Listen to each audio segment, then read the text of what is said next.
Nesse caso, temos alguns pontos que são os principais. Um deles, excelência, é a reversão da justa causa. O primeiro ponto é esse, excelência, que entendemos que não ficou muito bem delimitado nesse caso quais eram exatamente as funções, as atividades e as obrigações desse funcionário. Ele foi demitido por justa causa por mau procedimento. Então, o que entendemos? Se alega um mau procedimento, antes de qualquer coisa é preciso mostrar que se demonstre, se prove qual é o procedimento correto, ou seja, qual foi a regra interna da empresa que foi descumprida. No contrato de trabalho dele, não tem essa delimitação específica. Qual foi o problema que se constatou aqui? Um erro na contagem dos produtos. E isso acabou acarretando no prejuízo à reclamada. Há uma sindicância e, mesmo nessa sindicância, não é possível se entender perfeitamente quem era o responsável por esta contagem. Quem é a pessoa que fez a contagem errada? A quem a gente deve atribuir a autoria dessa falha, dessa falta grave que ensejou a demissão de um funcionário que estava há 24 anos na empresa? Então, em razão dessa demissão por justa causa, ele inclusive não teve condições de sacar o FGTS de 24 anos de trabalho. Esse é o principal ponto. O que, inclusive, apontamos, tive a oportunidade de enviar para Vossa Excelência um memorial através da assessora que estava falando comigo, e o que se aponta nesse relatório, né, que eles chamam de relatório, mas na verdade é uma sindicância, que erros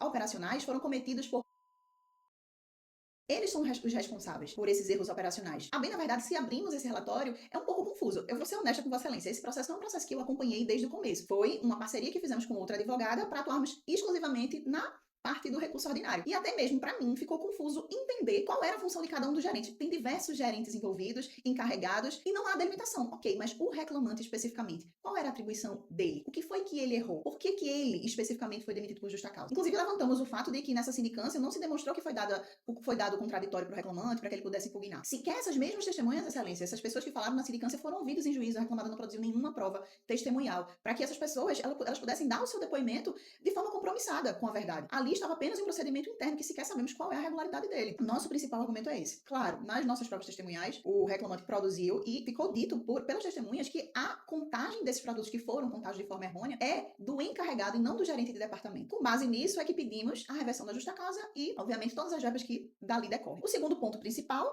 é a questão da jornada de trabalho. Porque no juízo de primeiro grau se indeferiu o pagamento das horas extras, quase que como uma consequência dessa justa causa, né? Mas também, na verdade, o que a reclamada levanta é um fato impeditivo, a existência de um banco de horas. Mas ela não prova a instituição desse banco de horas com a formalidade que o artigo 59 da CLT exige. Ou seja, não tem convenção coletiva instituindo o banco de horas e nem acordo escrito. Inclusive, as ECTs que são juntadas aos autos, elas prevêem, na verdade, que é proibida a instituição de banco de horas e que as horas extraordinárias deveriam ser pagas. Então, se ela não prova a instituição desse banco de horas dentro da regularidade, entendemos que, não podendo validar o banco de horas, consequentemente, há direito ao pagamento das horas extras eventualmente compensadas, porque se trataria de mera liberalidade empresarial. Esses eram, excelência, os dois principais pontos. Eu agradeço demais a atenção de Vossa Excelência e também da assessora, que foi muito cordial e muito prestativa comigo.